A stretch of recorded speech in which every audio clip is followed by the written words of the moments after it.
สวัสดีครับพี่น้องสู้ผู้สู้คนคือเก่าครับผมมาครับพี่น้องมาเนี่ยเลยก๋วยเตี๋ยวเส้นมาม่าพี่น้องโอ้เนื้อเปื่อยน้ำครับผมผู้นำพี่น้อง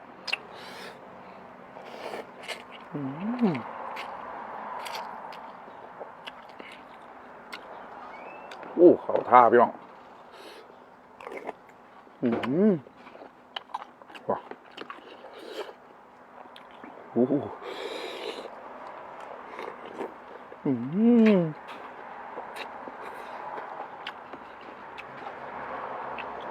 คักขาบ่ได้พริกเผา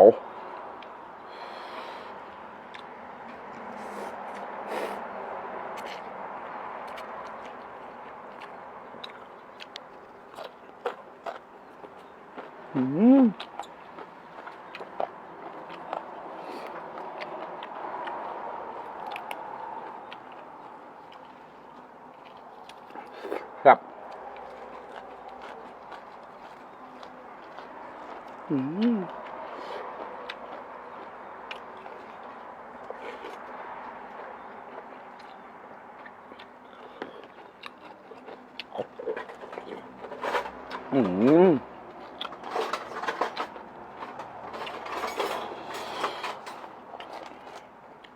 ใส่กระปุกลิ้นไหม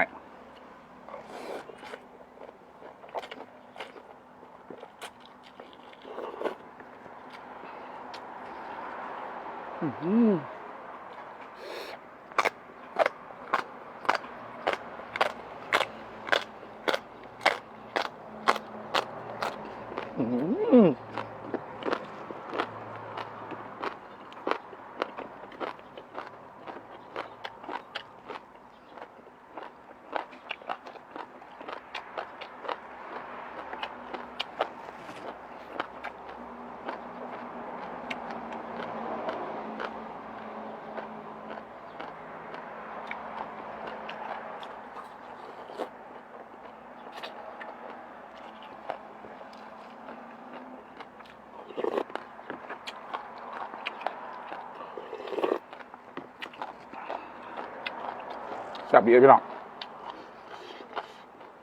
ลิ้นไหมกับก๋วยเตี๋ยวเขาวันนี้ครับ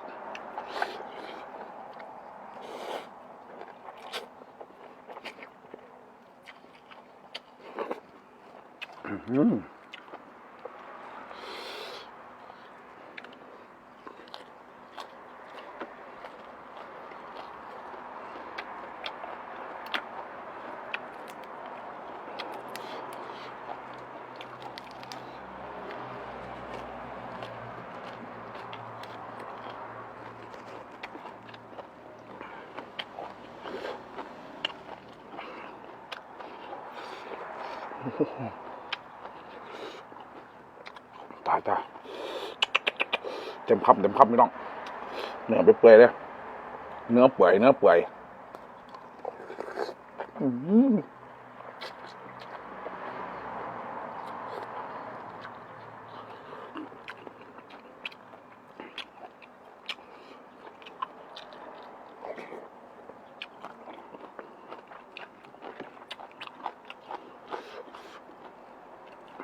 มาละขี้นกพี่น้อง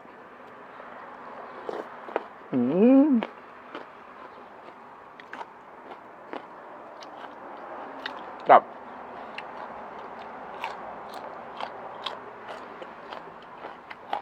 เนี่ยฟดออกแบบ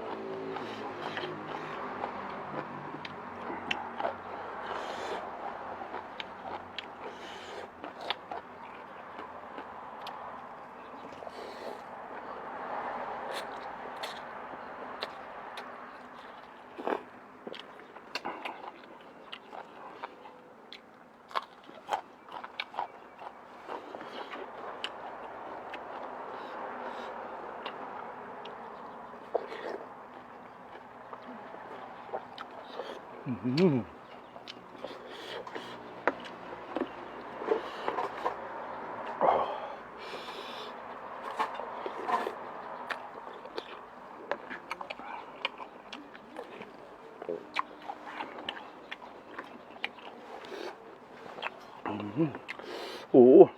ฮอต ฮ้อน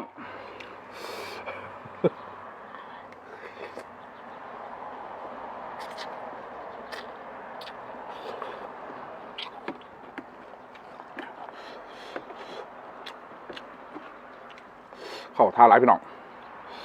เด็ดเนี่ย